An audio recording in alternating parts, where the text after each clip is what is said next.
Hey guys, what's up? Eric here with driverlineup.com, world's okayest steering wheel holder, and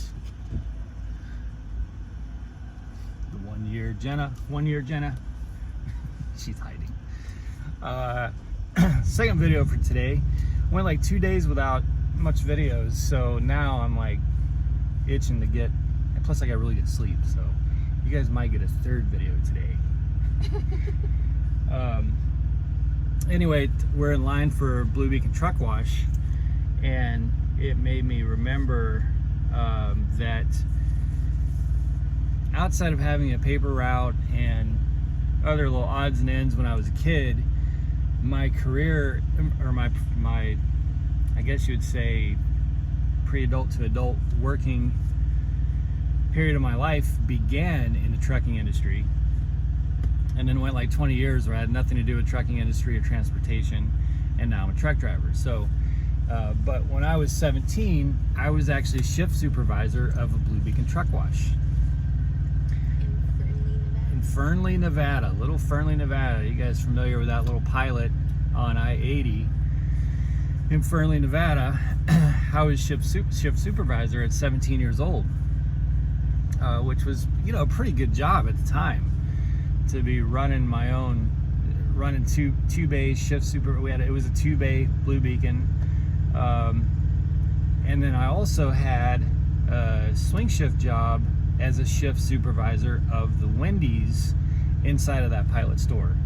So I had 2 full-time jobs. Now, I'll be honest and admit that I did drop out of high school when I was 17, and the reasons are that I just had other things to do.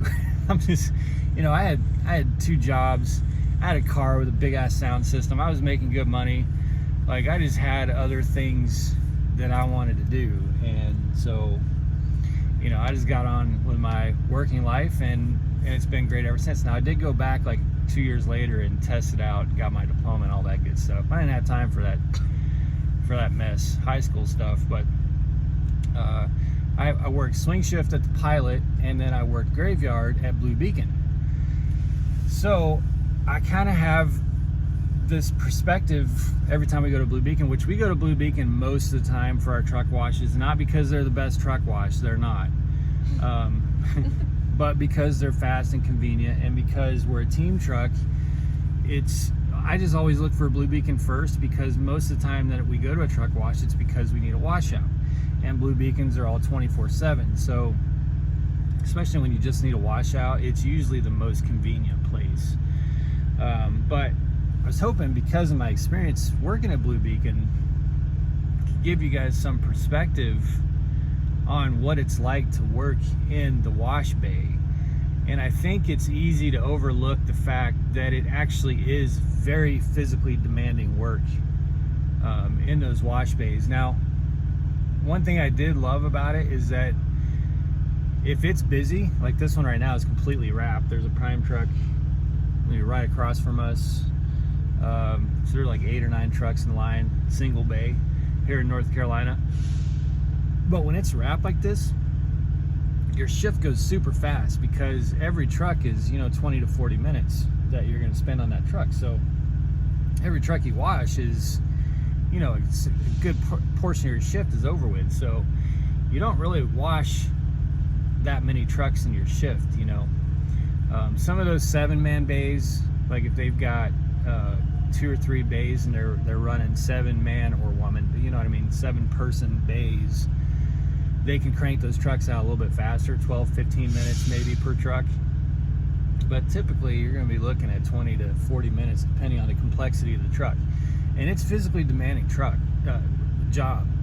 Those 12-foot wands they use to get to the top of the truck, you don't use those wands when you first started Blue Beacon. I mean, it takes some arm strength and some muscle that you didn't know you had, you know. And then I remember the nights that I would get home and have to pluck the cow shit out of my beard, because you get those bull haulers, and you know, you have to spend over an hour just blasting cow shit off the side of the trailer.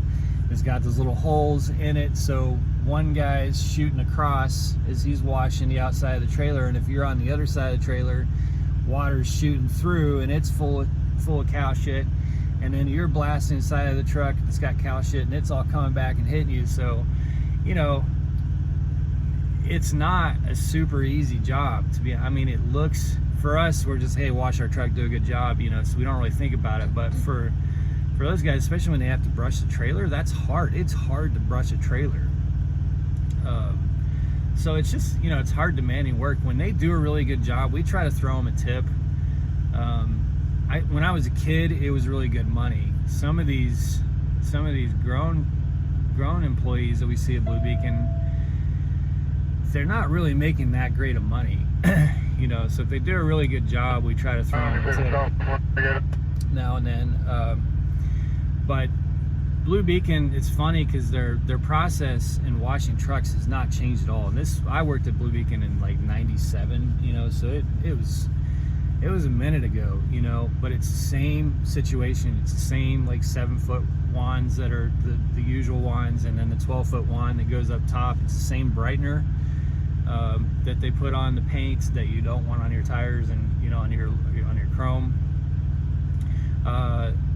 It's all the same stuff, same process, same hoses, same way they run the bays. You got a tractor, the guys that are washing the tractor, they're doing the same things, they have the same tasks, same with the people on the trailer. I mean, they run the bays exactly the same. They did try for a couple years to automate the process, and some, probably, I don't know, maybe a third of Blue Beacons put in the brushing systems to go brush the trailer. But it didn't work out. I mean, in this kind of scenario, automation doesn't make the situation better. I think all Blue Beacons went back to the manual, just hand, you know, wands and brushing of trailers. So it really is, it's just strange. It's exactly the same. Now, when I said at the beginning, a lot of Blue Beacons don't do that great of a job, most of that is the rinse. And it's so frustrating because it was the same back then as it is now. Sometimes they'll just miss a spot, you know, and it can be hard to see when there's a lot of soap and water on a truck. But I don't think there's any excuse for someone washing a tractor to not brush the mirror or to miss some bugs right here on the side. I mean, that should be very basic stuff. So if they do miss that, they deserve to be called out on it. But most of the time, it's just a lack of rinse. I mean, they should spend more time rinsing the truck. Isn't it the case that every time we've asked, hey, can you spend a few more, you know, get us a second overhead rinse or an extra rinse? Sometimes we throw them a little cash, you know, hey, can you give an extra rinse? The truck comes out spotless. So it's been more than 20 years, and probably well before my time, that trucks pull out of a Blue Beacon and there's soap streaks, and it comes down to the rinse. Streak and Beacon, that's what they were known as back in the 90s. That's what they're called today. So it's amazing to me that after 2 decades since I watched trucks at Blue Beacon, they still are Streak and Beacon and haven't gotten this rinse thing down. I know some of it's just because there's so many different kinds of trucks, you know. Like back then, oh, we hated it when those super trucker, beautiful looking old Pete's, you know, with the big stacks and all the, because they have so many angles. They have headlights that are different, and the sleeper has space between the sleeper and the cab and the cab. So, you know, it's hard to have this uniform rinse for so many different styles of trucks. But especially now, I mean, all your Freightliner Cascadias, your newer Peterbilts, your Volvos, they're all so streamlined that there's just no excuse for having shitty rinses, and I don't understand why that's still a problem. But anyway,